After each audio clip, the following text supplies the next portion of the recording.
And welcome to the X Zone, everyone. My name is Rob McConnell, and for the next 4 hours, I'm your host and your guide as together we cross the time-space continuum to this place that I call the X Zone. It's a place where people dare to believe and dare to be heard. It's a place where fact is fiction and fiction is reality. And the X Zone comes to you Monday through Friday from 10 p.m. Eastern until 2 a.m. Eastern on the X Zone Broadcast Network, the Good News Radio Network. Let me see. Oh my gosh, there are so many to name. Why don't we just say that we're being carried around the world by satellite as well as terrestrial radio stations. If you'd like to give us a call, 800-610-7035. My email address is xzone@xzoneradiotv.com. On all social media sites, X Zone Radio TV. And if you'd like to listen to the X Zone 724 365, you can do so by going to our main website at www.xzoneradiotv.com. My first guest tonight, X Zone Nation, is Roland Comtois, and we're going to be talking about death, after death. We're going to be talking about things that you and I always talk about here on the X Zone, but as we learn and as we talk to more and more people, as we have over the last 23 years, views change. More and more people are asking questions. People are coming out of excuse the expression, coming out of the closet. And they're not afraid to ask questions. They're not afraid to say what they believe. And this hour, Roland Comtois is going to be helping us in that matter. As you know, X Zone Nation, the majority of humans on Earth who subscribe to faith, albeit in varying degrees, have shared the belief that there is life after mortal death. Now, my guest this hour, as I said, is Roland Comtois, an internationally acclaimed channeler and speaker, and the best-selling author of And Then There Was Heaven, A Journey of Hope and Love, and 16 Minutes, When One Breath Ends, Another Begins.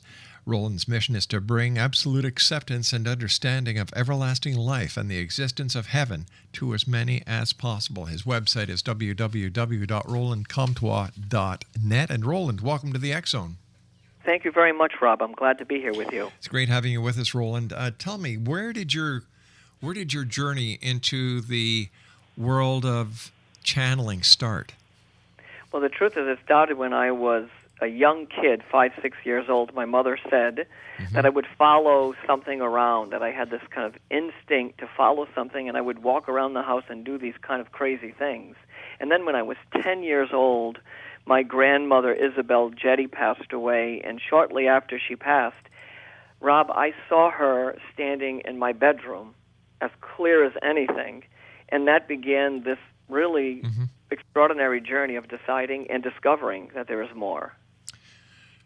With all the people that you've had the opportunity of meeting on this side and all the people that you've had, you've communicated with the other side, what is the common thread? Well, the common thread is love. It really is. I mean, it may sound cliche, but it really is all about love. And the messages are always supportive and healing and nurturing. At least that's how I see it and how I've experienced it. You know, when I get a message from someone that's passed, it's about extending love to someone here, or someone here desperately wants to say, I love you one more time. And maybe in this experience, they have that opportunity. How do you deal with skepticism, and is skepticism as prevalent today as it was when you first started? That's a great question, and yes, it's still there. You know, it's still very present. But in fact, I'm not on a mission to convince you or anyone else that there's an afterlife. I'm on a mission to get you to see that the connections that you've had in your life still are a part of you. And that's really my mission more than anything else. It's not to get you to believe in the way I see it, but maybe to offer you an opportunity to see it in a different way. You know, when I started doing this show 23 years ago, I was a skeptic. I'll be very honest with you. I was very skeptical. However, having had the opportunity of talking to people like yourself and those who have gone to the cusp in a near-death experience, those who have gone beyond and come back, and the feeling of totalness and of love and forgiving that those who have had someone tearing out of their heart because they've gone to the other side and the reconnection that they have. You can't deny it anymore. You can't. I had a near-death experience 21 years ago. It changed how I experience every audience I meet, because everyone I meet, they just want one more second. Oh, they really want to have a moment of peace through their grief and sorrow. I just am convinced it exists. All right, you and I have to take a 2-minute commercial break, my friend. Please stand by. Exonation, Roland Comtois is our guest. www.rolandcomtois.net is his website. And we'll be back on the other side of this 2-minute commercial break as we continue here in the X Zone from our broadcast center in Hamilton, Ontario, Canada. Don't go away.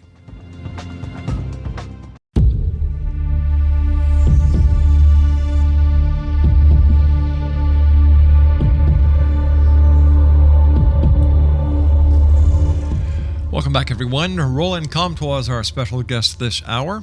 www.rolandcomtois.net is his website. And he's the author of And Then There Was Heaven, A Journey of Hope and Love, as well as 16 Minutes, When One Breath Ends and Another Begins. He is an internationally acclaimed author, speaker, and channeler, and we're so happy to have him with us here tonight. Roland, what was it like, to the best of your recollection, the first time you communicated with someone on the other side? Well, the feeling was a moment of absolute peace. There's an absolute sense of togetherness, connectedness. You no longer feel separate, that you're part of something. That whole feeling was very prevalent many years ago and remains today. It's so powerful. Was it by accident? Was it by chance? Were you trying to communicate with someone in particular? This channeling experience is very spontaneous. It just happens. You're just in the midst of something and you have this feeling. It overwhelms you. You connect to that feeling or that essence or that something, and then you begin to realize that you're communicating and connecting with something very powerful, very beautiful, very divine. And so it's all spontaneous. It was very spontaneous in the beginning. It just happened, and it was there. I followed it, I listened to it, and I moved closer to it. When you were growing up, and as all young men and ladies do, they have goals they want to follow in life. I wanted to be a policeman. I wanted to be a rock and roll singer. I wanted to be in broadcasting. What did young Roland Comtois want to be when he was growing up? Well, I really wanted to be on the stage or something. I wanted to be out there entertaining people and, making them feel better. Right. And here I am doing it in a much different way than I thought I would 30, 40 years ago. When people come to you to seek your assistance in communicating or becoming a bridge between this reality and the next, how do you communicate with the person that they're trying to reach on the other side? Well, actually, I leave the communication up to the person who's trying to the person in front of me who wants to connect to their child that has passed away. I just open my heart, my mind, my soul to the words and to the stories that they're telling. I don't summon spirits. Right. I don't call them to my side. I just sit, I say a prayer, I listen, I open my mind, and then something happens. Let's start at a pivotal point. What happens to us based on the communications that you've had with those on the other side to us when we die? We leave this physical experience to something that is great, something that is beyond words, something that is also very familiar because it's all created in this kind of loving feeling. I've sat with patients as a nurse as they were dying, and as they were getting ready to die, I could feel their body changing, and as they passed, I could see their soul leaving, and I knew that something major and beautiful was happening for them. And so when we leave here, we leave the physical, the weightedness of that matter, and we come back to the truth or the essence of who we truly are, and that part lives on. That part of us lives on. In the first segment, you were starting to tell us about your own near-death experience. And I was wondering if you could share it with us. Sure. I was doing a small event with 20 people in Rhode Island in the U.S., and there were 18 people sitting around me. I was offering messages. I was giving what I was giving, the words, the stories, Right. and then all of a sudden I wasn't there. Now, my cousin had hosted this event, and she came running to my side. I went to the floor. She was tapping my skin, she says, trying to find a pulse, and she said I was cold. I wasn't there. I saw a light. I felt the light. I saw this energy, this kind of metallic energy present. I saw this comforting light find its way to me. I found my way to it, and then I followed it, and I went into it. And every single moment of that experience was about releasing the pain and the sorrow and the regret and the disappointments of life. It was just all this sense of releasing. And as I walked across that threshold into that light, it was the most extraordinary moment. I saw my grandmother standing there. I felt this light come over me. I knew that somehow everything was okay, but the part of me that I always connected to, that light inside, was still there. I could feel it, I could see it, I could sense it. The aches and cares, the aches and worries weren't there, Rob. It was just this amazing sense of, and peace doesn't give you the right story. And when I tell you the colors that I saw, they weren't colors that are recognizable in my English language, but it was beyond words and beyond emotion and beyond anything I can present you. In my limited ability, I say it was the most powerful and most life-changing event ever. You mentioned earlier as well that there are parents who come and want to communicate with a child that they've lost. That must be very hard on you.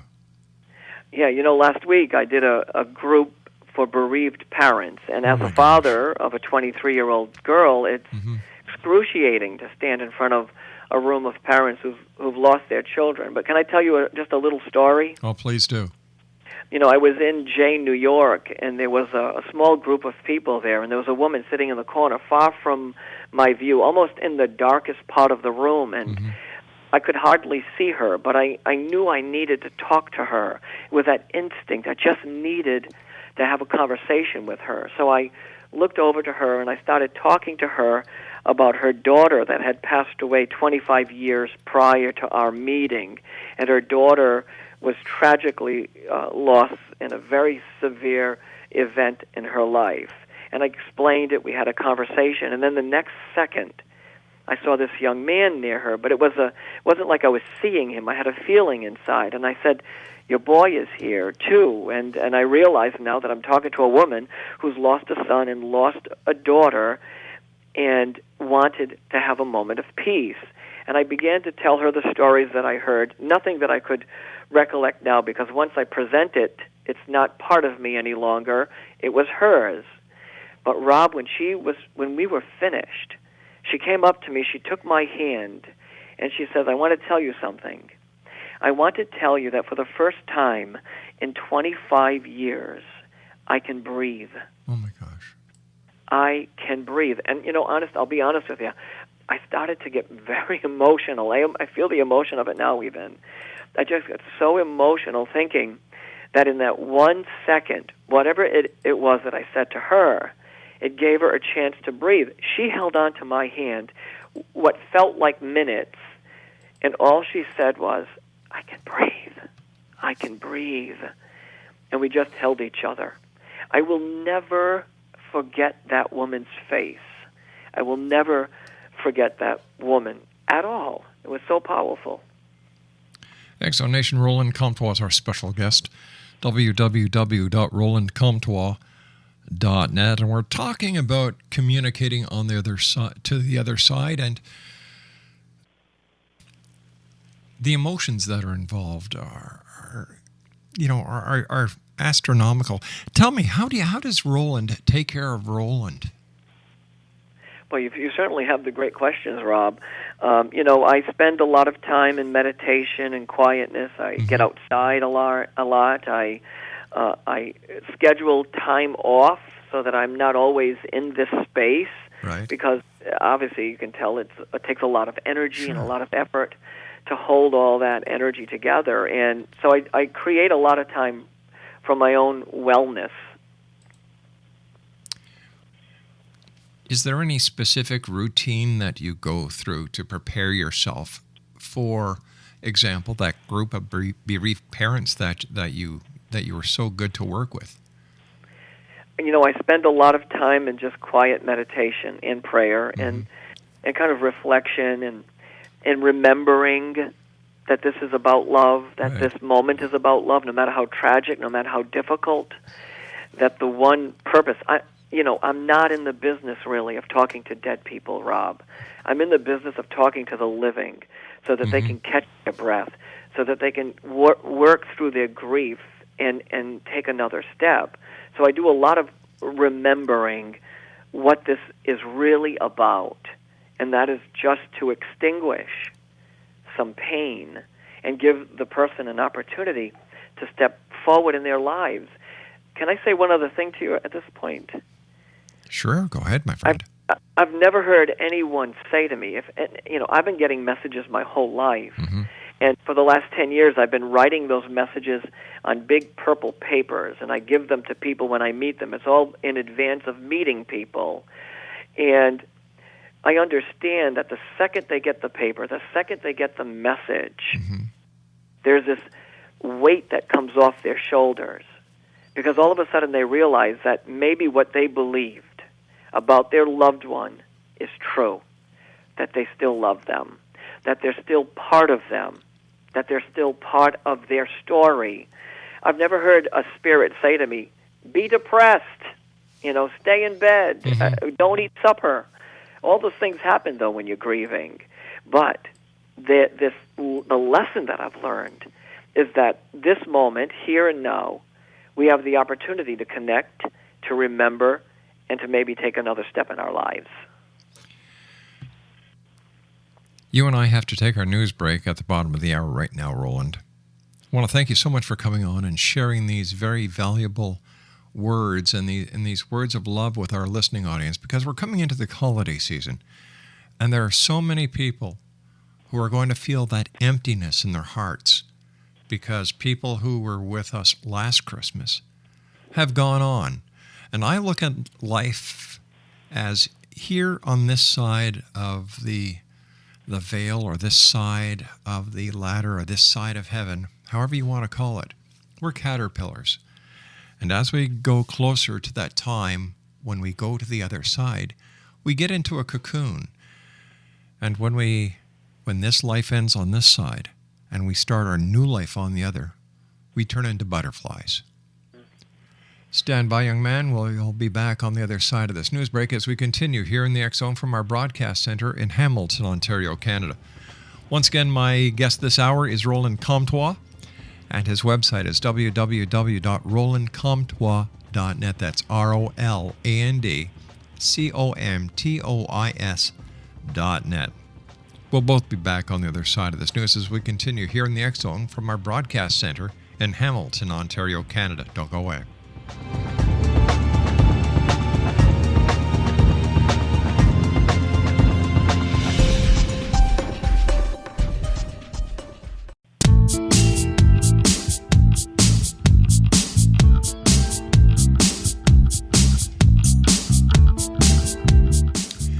Welcome back, everyone. Roland Comtois is our special guest this hour, www.rolandcomtois.net. Roland, when you're talking to people who, I guess, use you as a bridge from one side to the other, does religion or one's belief in one religious philosophy have anything to do with the communication with the other side?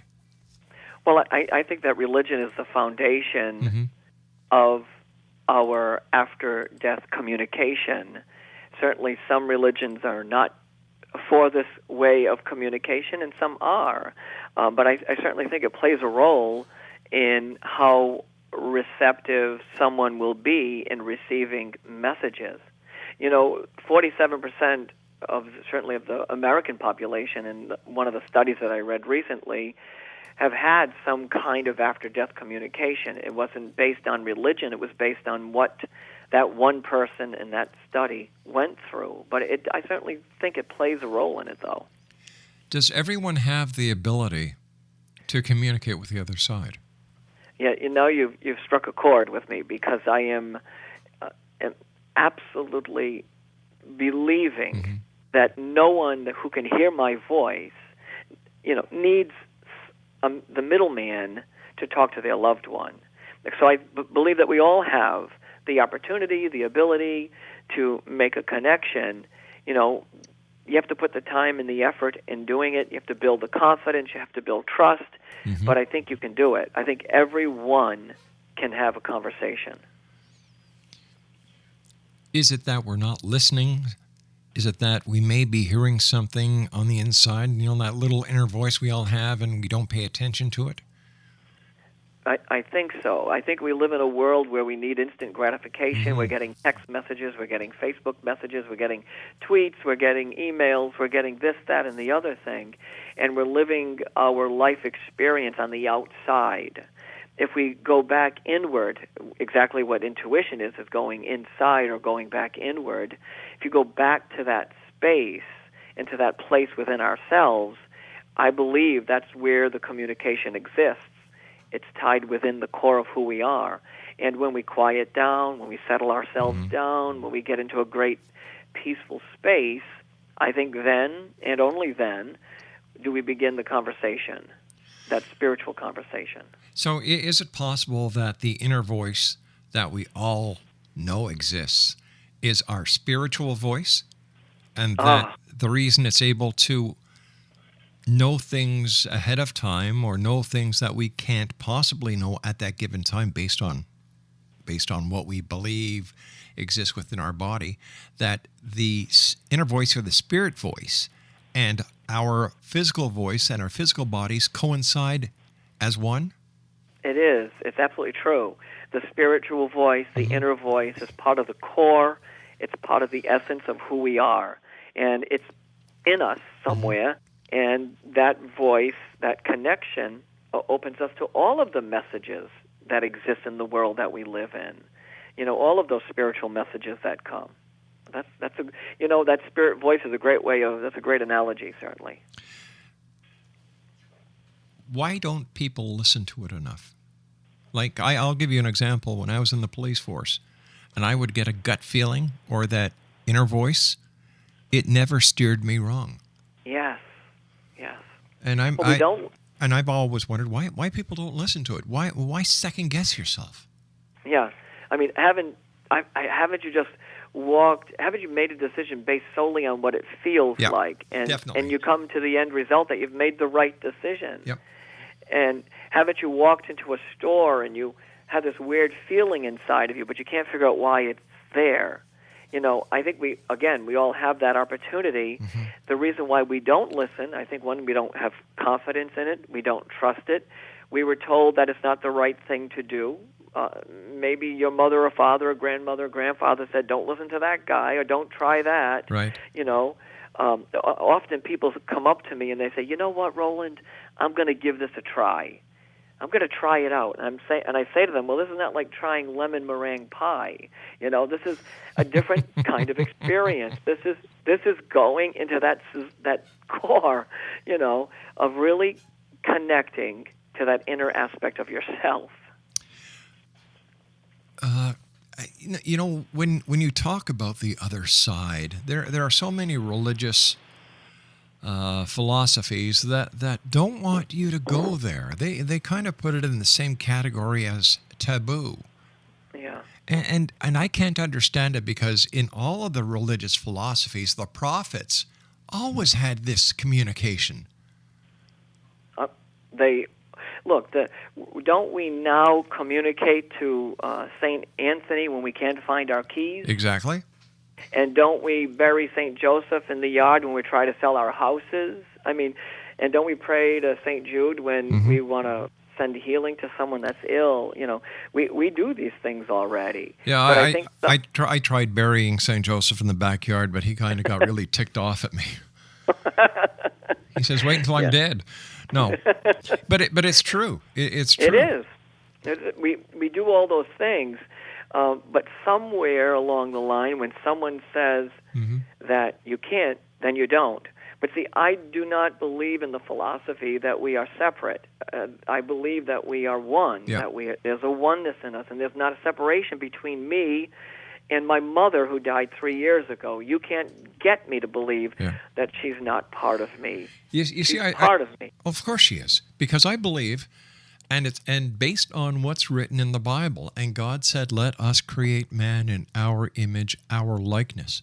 Yes. So if we take that as verbatim, then we ourselves are God. And if we ourselves are made in likeness and image, therefore we are one. Yes. I don't believe in the separation. And that's the problem, I think, Rob. People believe that and have been taught or told that they are separate, and that God, spirit, universe, energy, divinity, holiness is well beyond them, so far beyond them that they cannot harness that energy or touch that energy. And I believe, as you do, that we are one. You see, when people pray, that's one side of the communication. Yeah. That's one side, and communication is always two sides. Always. You've got the communication going from A to B, and then the communication back from B to A. And they're always asking for their prayers to be listened to, for their prayers to be answered. Now, when they see the physical manifestation, let's say they're praying for someone who is ill, and they come back to health. That they can see. And I agree with you that we just want instantaneous results. Dear Lord, can you hear me? Hello, hello, hello, I'm waiting. It's just like people talk to their angels. I think they should talk once and move forward. Right. Ask once and move forward. Yeah. Right, and watch the physical manifestations of the signs and the feelings and the experiences that you get as a result of that prayer or that whisper or that hope or that dream. I've talked to people who have said they've been touched, physically touched by something. They don't know what it is or where it came from, but at their time of need, they've been touched like a shoulder on the hand. A hand on the shoulder. Or just feeling the presence of a dearly departed. That's given them comfort. That's given them the ability to go on day after day after day and surpass their problems. And I say, like I said, I was a skeptic. I was. But after all these years of talking to people like yourself and people who have had the experience, I can no longer say I'm a skeptic. Yeah. There are too many moments in our everyday lives that allow us to see the possibility. There are just too many. When my daughter was 8 years old or 9 years old, she gave me a bell that didn't ring, just like in that of the Polar Express movie. Oh, yeah. And she said, "See, Dad, I believe you." The bell wasn't ringing, but she believed that the bell had sound. She believed that the bell reverberated energy and did something. And we have to use that same analogy when it comes to the spiritual communication, that we have to believe it before we can see it, before it manifests in a physical way. And belief is the strongest power in the universe. That's for sure. This is what life is all about. That's what a dream is. That's what, the difference between a dream and reality is just doing it, making it happen, having the belief within yourself and the belief in others that together you can make that dream come true. Yeah. It's in you. It is. It's in you. It's in you to take that next step and to really manifest exactly what's inside of you. The minute you think it, the minute you feel it, the minute you see it, the minute it becomes yours. The minute it becomes yours. Tell me about your book, And Then There Was Heaven, A Journey of Hope and Love. This is my first book. It was written in 2009-10, and it was published then. It is about a spiritual journey. It's a memoir of my life experiences with nuggets of information and hope instilled within the pages of the book. Also in the book are blank pages in the center of the book, and this may sound crazy, but whatever. I live a bit of a crazy life, right? But when the book was being printed, and every time I receive a shipment of books, I put my hands on the cases of books, or when this was printed, I put holy water and special oils on the machine so that people would feel the energy of the book. So there's some blank pages in the center of the book that you could put your hands on and feel the energy and maybe feel the possibility. And so it's a spiritual memoir. I like that. Thank you. I really do. Yeah. The guys at the print press, they thought I was a little nutty, but I walked around with all my stuff in hopes that one person would feel energy the minute they went to those pages. The title of another book that you've written is When One Breath Ends, Another Begins. Tell me about it. This book the title is 16 Minutes, When One Breath Ends, Another Begins. It's really about my mother's passing. And it was about the journey of grief and loss and surviving that experience. And the back of the book holds a grief guidebook. So there are pages of tools and things you can do to work through your grief, sorrow, loss, bereavement, mourning, and all of those experiences that come when someone passes on. Do you think that by the way that the Western society has the grieving period of 3 days, where there's a visitation, a viewing, is better than the way they do it in the East, that the person is buried the very same day? No, I think there needs to be a little time.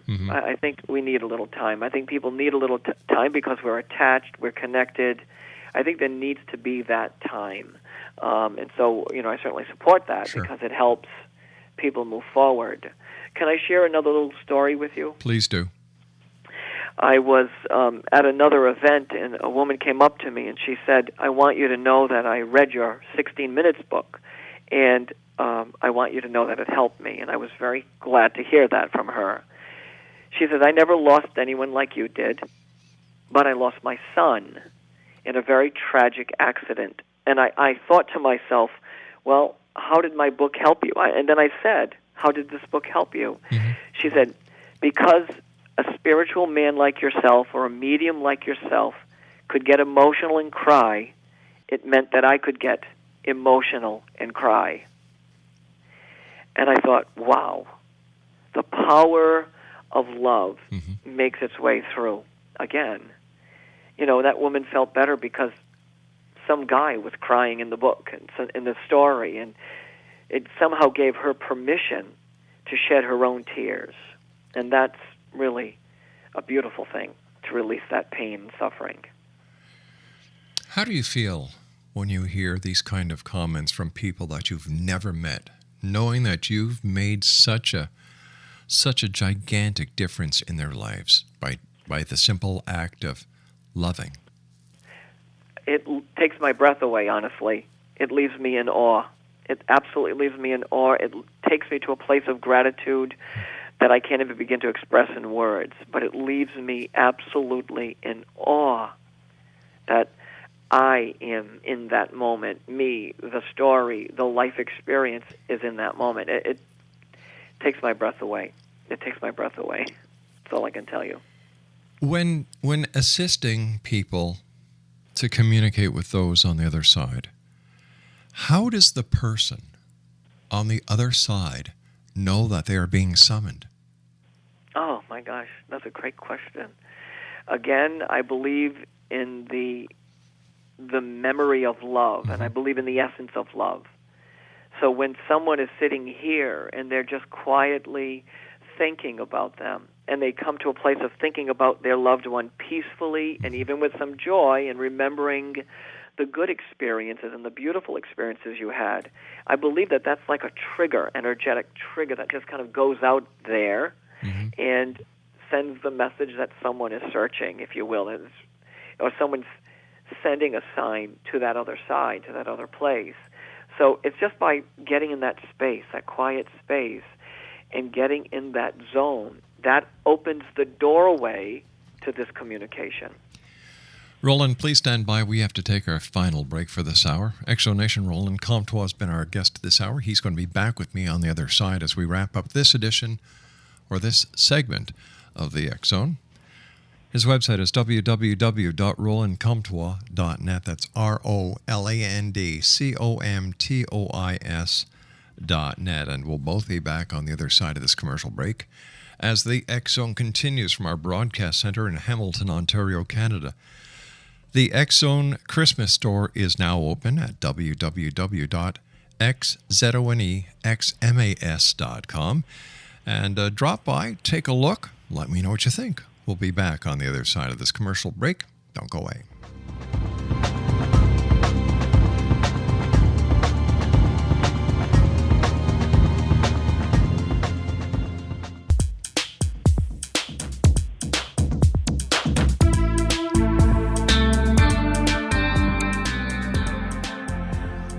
Welcome back, everyone. This is the X Zone. I am Rob McConnell. Roland Comtois is our guest this hour. He is an internationally known and acclaimed channel, author, and speaker. His website is www.rolandcomtois.net. First of all, Roland, great having you on the show. You're just a pleasure to speak to. I love your energy, but I love the fact that your love just doesn't stop. It keeps on going and touching and helping people. So thank you very much for that. Thank you. I appreciate being on with you, Rob. Thanks so much. During these channeling sessions, if I can call them that, has there ever been a time where there has been a partial manifestation of the person from the other side that you've been able to see, or that the person who has sought your services as a bridge has been able to see? There have been many moments like that, but there was one in mind that was very clear to me. I was driving to meet a woman and have a conversation with her. I wasn't sure why she was calling me. I was just responding to her need, and I was driving there, and as I was driving, I'm looking in the rearview mirror, and I see in the rearview mirror the picture of a man, a face with big glasses and a very white, pale face, and I was so overwhelmed, I stopped my car, I looked in the back. There was nothing, obviously nothing or no one there. I drove off, looked in the mirror, nothing happening. I get to this woman's house. She greets me at the door. She opens the door fully, and as I walked into her hallway, there was a picture on the right-hand side of a man who looked exactly like this man that image I saw in my car. It was very powerful and very profound. Turns out it's her husband that died, who died unexpectedly, and all she wanted was a moment of peace. And my story of this man sitting in my car, and this whole thing I told her, was exactly him. Wow. You know, there have been multiple moments like that in my years of channeling messages. Roland, what is your message for the X Zone Nation tonight? Love now. Love right now. Love today. Love in this moment. Love with every ounce of everything that you have. Because that love, and only that love, is eternal. That love makes you who you are. It's your breath now, and it is your existence beyond. That's the message for today. Where can our listeners get copies of your book, Roland? Your books, I should say.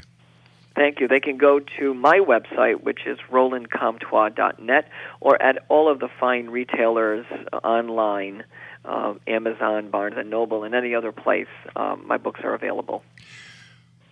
As I was saying earlier, this season that we're just coming into is sad for many people. What words can you share with them that will ease their heartache?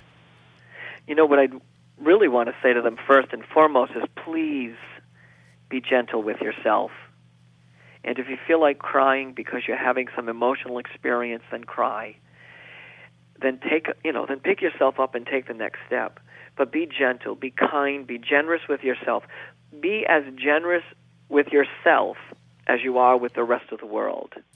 And I think that is a lesson we all need to take moving forward, and especially through this holiday season. Roland, once again, thank you so much for joining us. I hope we have the pleasure of meeting with you back here in the X Zone. But until then, to you and yours, the very best of the season. And thank you for the wonderful work you do. Thank you. And again, thanks so much for inviting me. I appreciate it so much. It's my great pleasure. Take care of yourself, my friend. Thank you. X Zone Nation, Roland Comtois has been our guest. www.rolandcomtois.net. I'll be back on the other side of this news break at 6.5 minutes past the top of the hour as we continue here in the X Zone with yours truly, Rob McConnell, from our broadcast center in Hamilton, Ontario, Canada. Worldwide toll-free 800-610-7035. My email address is xzone@xzoneradiotv.com, and you can listen to us 7/24/365 at xzoneradiotv.com.